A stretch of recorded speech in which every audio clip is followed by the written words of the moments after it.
Hello everyone, this is Nitpicking Nerd and I just watched episode 5 of season 2 of the Orville. First of all, the new replacement for Alara has arrived and it's kind of too early to judge, so I'm not judging, but it seems to me like she's too similar to Alara, so I find that kind of annoying because I liked Alara better, at least so far, and so it's a bit annoying to have this kind of imitation, like exactly the same kind of character, same mannerisms even, of course same species and so on, so she's a bit too similar, and so I don't like that. I would have rather they shake things up and do something with a different kind of character, or at least wait a while before you do that. Like imagine if they replaced Tasha with another human woman to be a security chief.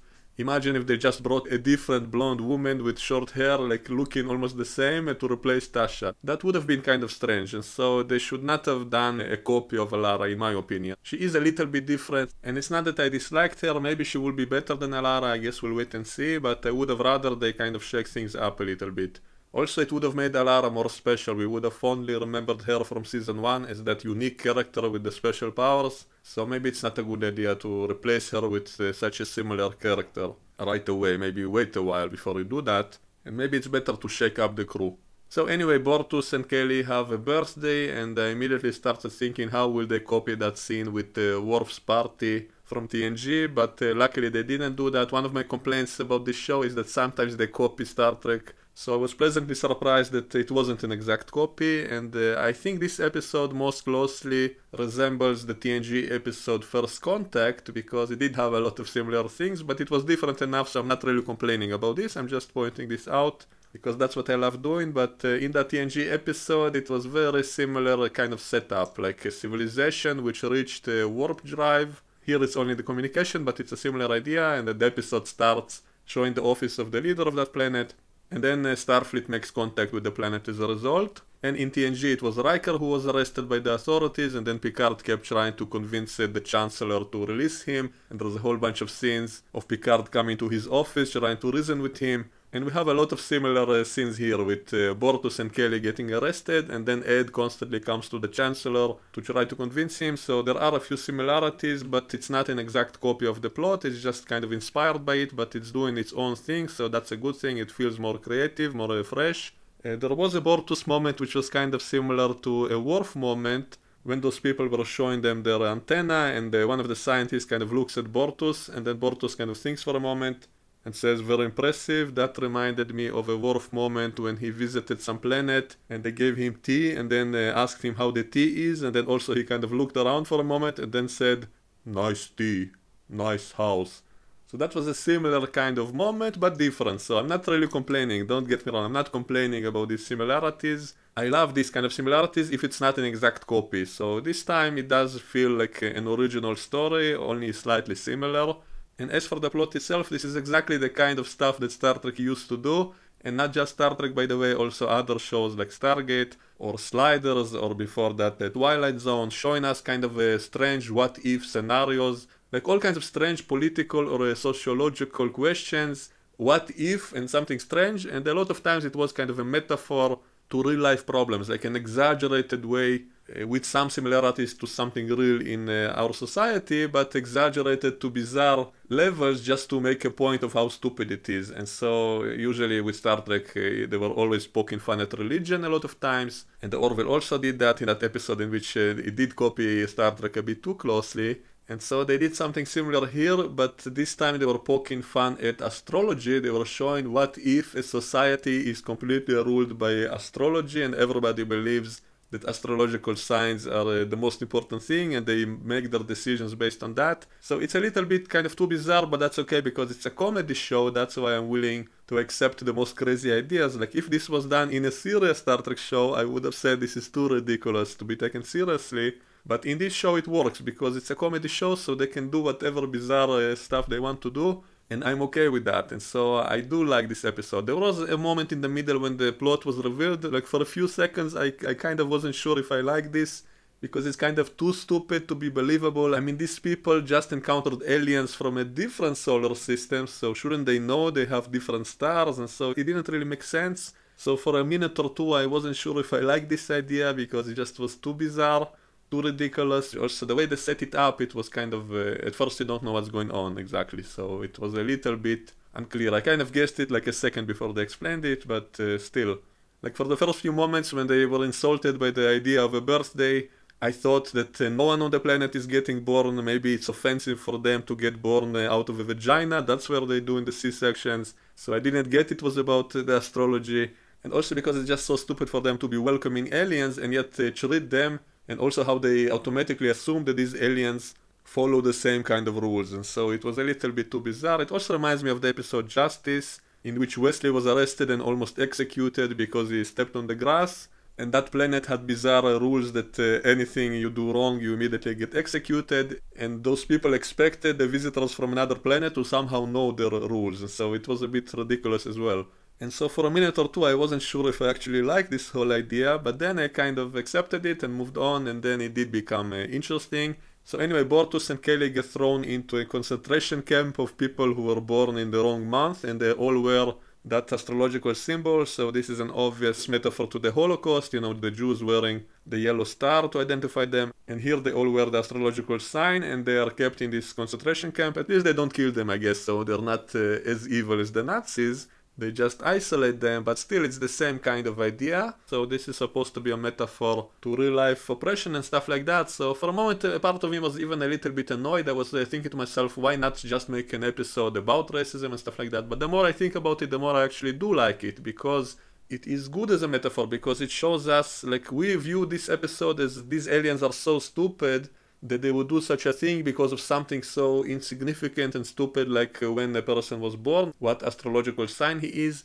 And then I realized it's actually a brilliant metaphor, because you know, the real racism is also very stupid. Like, imagine if some aliens visited us and looked at us for a little while, what would they see? That we treat each other this kind of way because of very small silly stuff as well, like slightly different skin color or a different nose and little stuff like that. And humans did actually throw other humans into concentration camps and even death camps because of small, tiny, insignificant differences like that. So it actually is just as stupid as what we see in this episode. So it actually is a very good metaphor. So the more I think about it, I actually do like it. It seems to us so stupid, but if we kind of look at ourselves from the side for a moment, we are also just as stupid.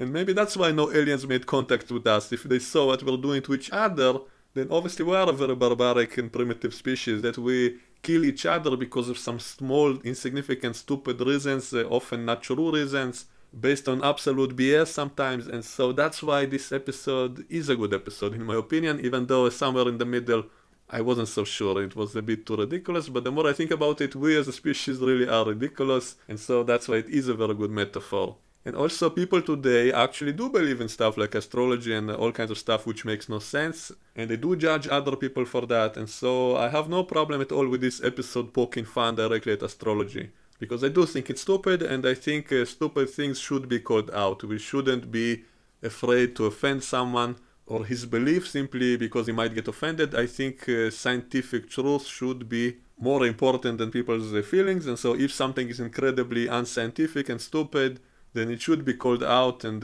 challenged. And so I have no problem with this episode poking fun at astrology, just like I didn't have a problem with Star Trek episodes poking fun at religion a lot of times. So that's why this episode is very much in the spirit of Star Trek, poking fun at something stupid, and exaggerated to such a level so that everybody understands why it's stupid. Kind of like that episode in the previous season with the upvote and downvote society, in which everything is based around that, and that episode showed us brilliantly why it wouldn't be a good idea to be too much reliant on that kind of system. And so this is the same kind of episode, showing us a crazy what-if scenario to show us why it would be a bad idea to base society on that.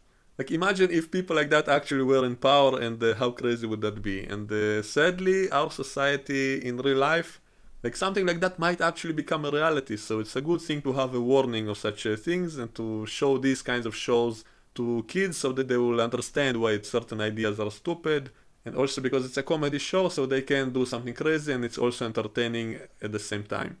So overall, I did like this episode, and it also felt fresh and original because this specific idea wasn't done in any other show yet, to my knowledge. And that's why I don't view this episode as just recycling ideas from Star Trek. It did have a few similarities with that episode I mentioned, the episode First Contact, which had a few similar ideas and similar kind of scenes. And by the way, there was a funny scene of Ed making a toast in front of those guys, And it sounded kind of similar to some of the monologues in the Star Trek Discovery by Michael and all kinds of lines like that. He then said he plagiarized it from 7 different places. I found that very funny because it's as if he's kind of winking, admitting that he's getting inspiration from all kinds of sources. So that was kind of an admission to that, I think. Also, I liked how all the admirals in this series are always not permitting the Orville to do anything. This is just like in Star Trek, all the admirals are always dickheads, not allowing the crew to do the right thing because of some rules or something, and then they have to violate it. But in this episode, surprisingly, Ed didn't actually violate any orders. Instead, he found a way to solve the situation, and by doing that, he also kind of liberated all those oppressed people on the planet.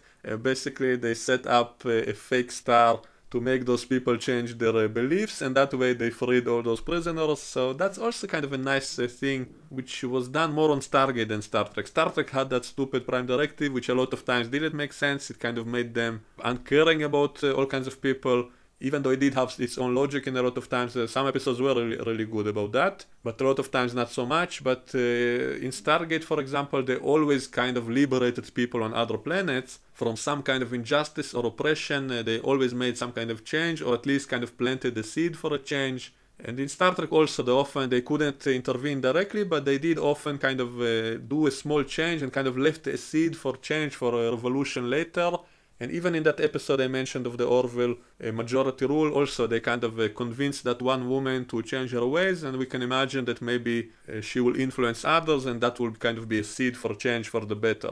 And in this episode they had a more direct, happy ending in which they directly did a huge change to the planet, which is something they probably wouldn't do on Star Trek. This is more of a Stargate type of ending, because Stargate always kind of overthrew the false god, overthrew the dictator, changed the society for the better directly in one episode. And so we have the same kind of ending here. So they made a significant change to the culture, and it helps the culture to evolve and to let go oppressed people, even though it's not forever. Like we are left to think about what will happen next, like what would happen after those people discover they've been deceived. How will that affect them? So maybe we'll get sequels. You know, if this show keeps running, maybe we will get a chance to go back to some of these planets later and maybe see what happened, and maybe we'll see maybe the consequences are not good. And that would be the same idea as in Star Trek, in which we were always told that they shouldn't intervene ever because that might only produce even a worse situation because of that. And yet we never actually saw that. That's one of the biggest missed opportunities in the prequel show Enterprise, which should have shown us stuff like that. They should have shown us the Enterprise crew intervening on other planets with good intentions, and then later revisit those same planets and see how they only caused things to get worse. And that would explain why they needed the Prime Directive. And yet they never did that in the show. They had that one episode which was extremely stupid, in which they did everything kind of backwards. So they never exploited that potential of being a prequel and to actually show us a story like that. In Stargate there were a few examples in which they did kind of do that. They had good intentions, then tried to change something, but then it caused even worse events. Or sometimes they kind of picked the wrong side without knowing the full picture and only causing things to be worse for that planet. So that was always an interesting idea. So if the Orville keeps running, maybe we'll get to revisit some of those planets and see what happened next. That might be interesting as well, in my opinion. So overall, I think it's a very good episode. I enjoyed it. Let me know what you think in the comments below and we can discuss it. If you enjoy my videos, please click the notification bell to get updates of new videos, and I will see you all next time. Bye bye.